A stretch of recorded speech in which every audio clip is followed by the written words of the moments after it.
Skaitinys iš Šventojo Apaštalo Pauliaus laiško Romiečiams.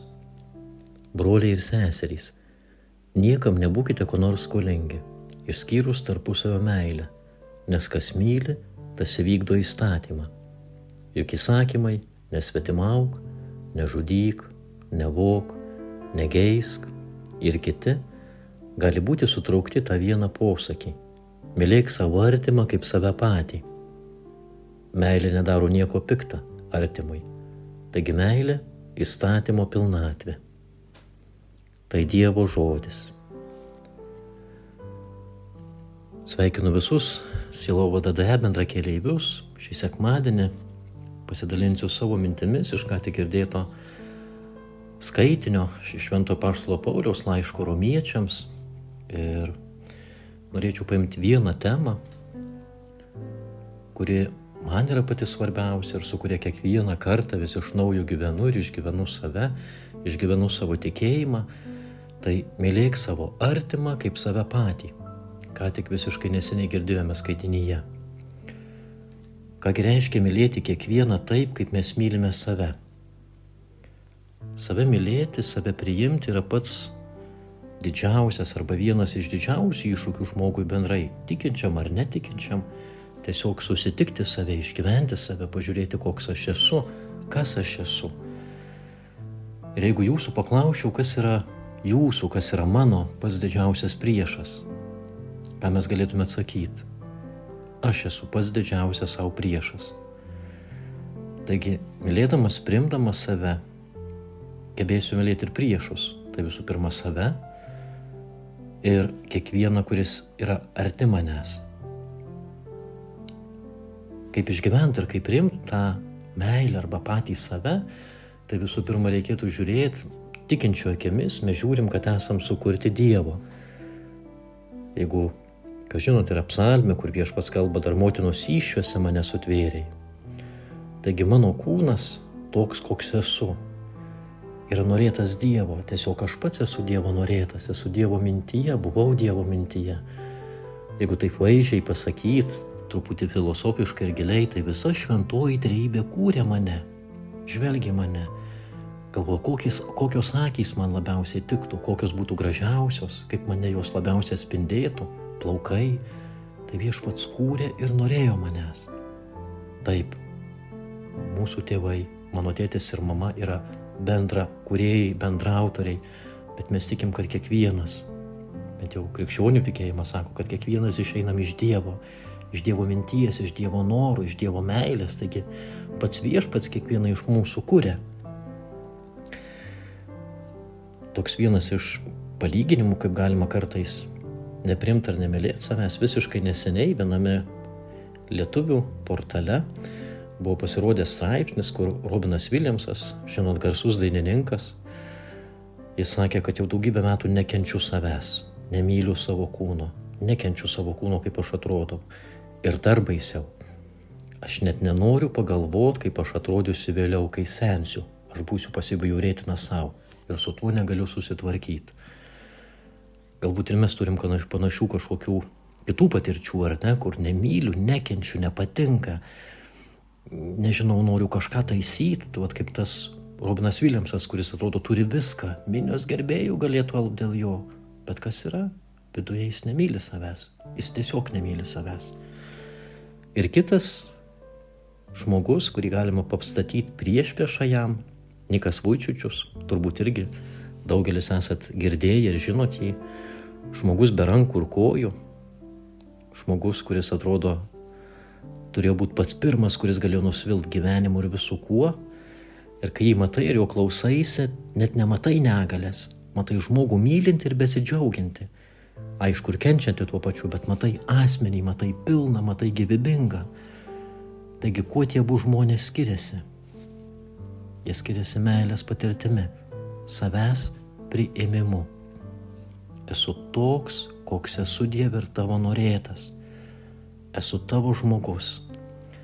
Priimti save tai tikrai nelygu pataikauti savo. Nereiškia, kad noriu daugiau čipsų, alaus, dar ko nors, tas, kas man atrodo pripildo, laisvina, kad tik viską kimšti save, bet priimti save, tai reiškia su pliusais ir su minusais, priimti su meile ir vėliau gebėti ir galėti viską keisti, ką pats esu blogai padaręs savo.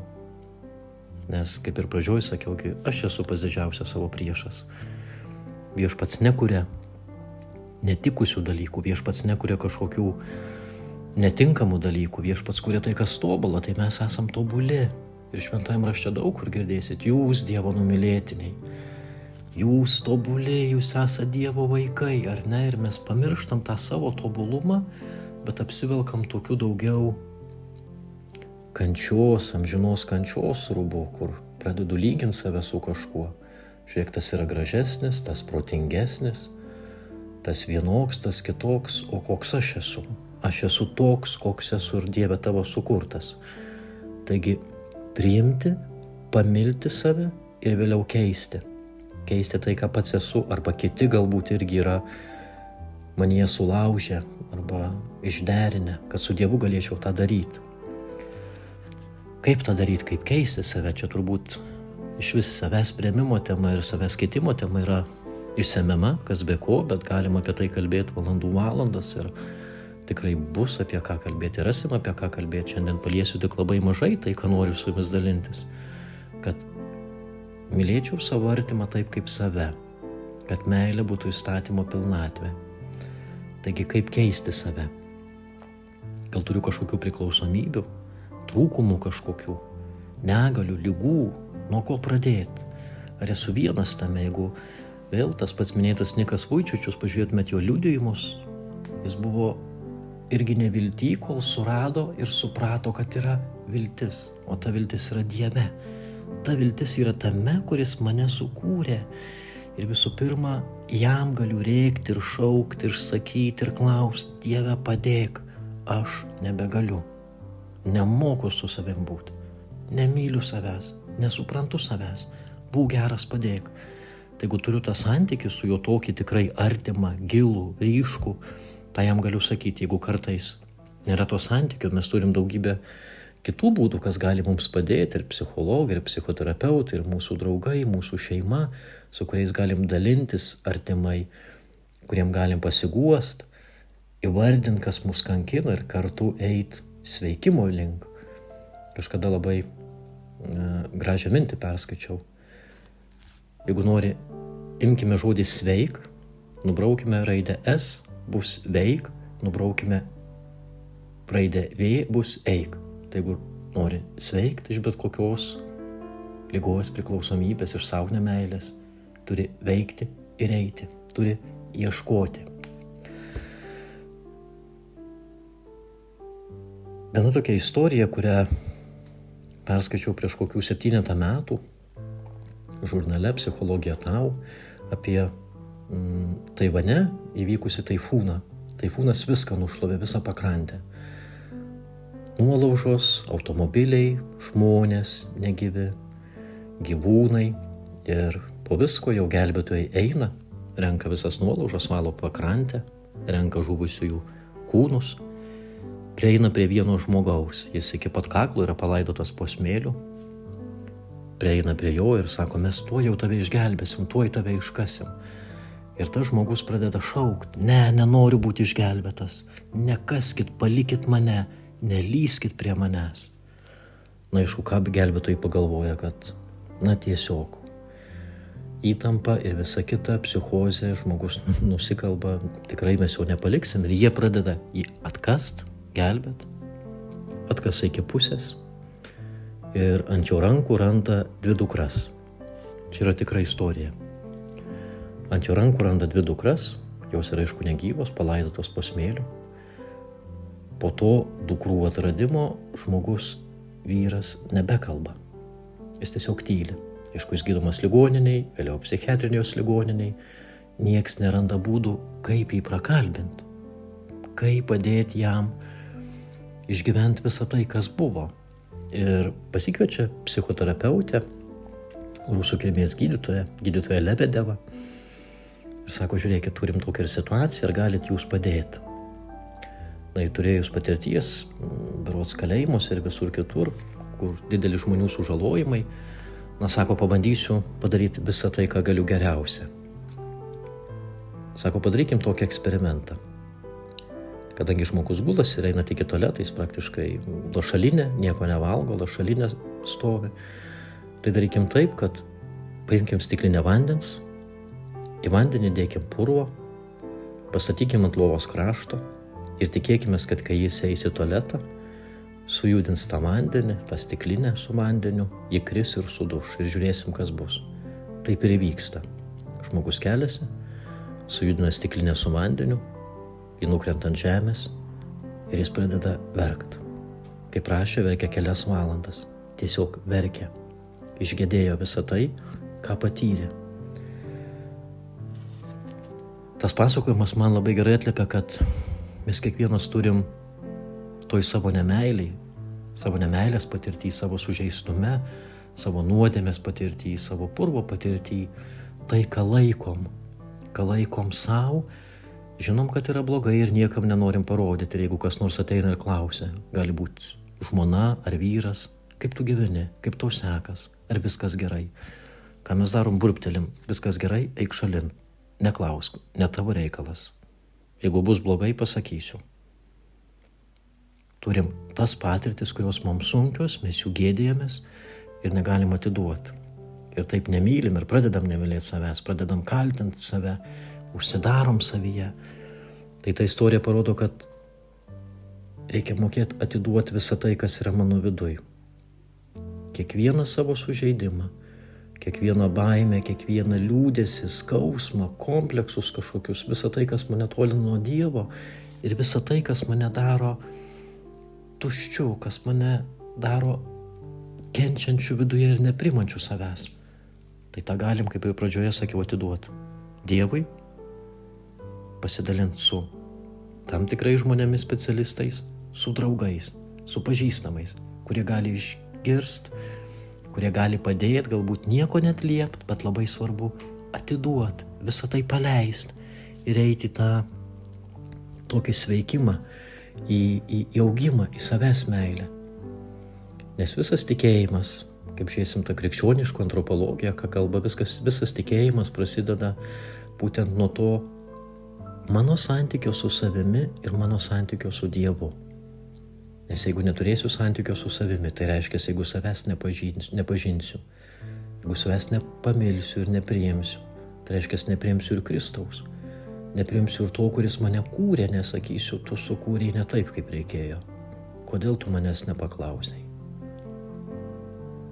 Arba kai sunku, kodėl tu man nepadedi, nors iš tikrųjų aš pats savo nepadedu ir bėgu nuo to, žinodama širdį tiesą, kaip išgyventi visą tai, kaip savo padėti. Tai šio sekmadienio šis skaitinys apie tarpusavio meilę, apie meilę savo artimą, apie meilę savo pačiam, man atliepia į tai, kad kažkas yra pasakęs seniai, kad krikščionys esam anoniminiai pagonys.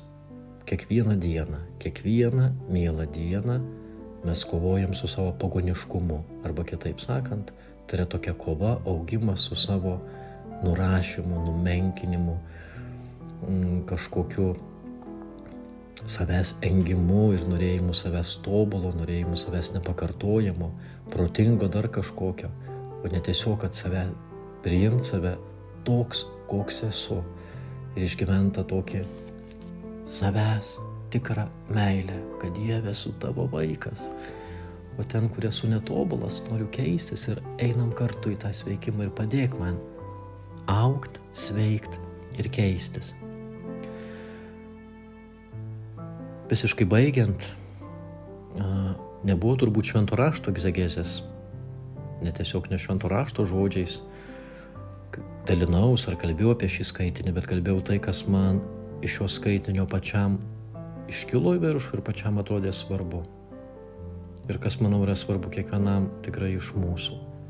Savęs priėmimas. Tai prašykim Dievo. Kiekvienas turim su juo santykį. Tolimesnį ir artimesnį, bet mes kiekvienas turim su juo santykį. Prašykim Dievo, kad atvertų širdis tai jo gydančiai meiliai.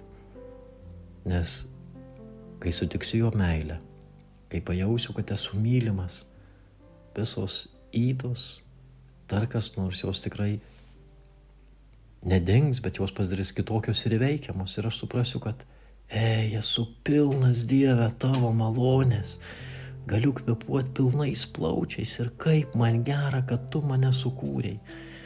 Tai šitas skaitinys, šitie viešpaties žodžiai, kad meilė nedaro nieko pikta artimui, kad meilė yra įstatymo pilnatvė, pripildomos visų pirma tikros meilės savo.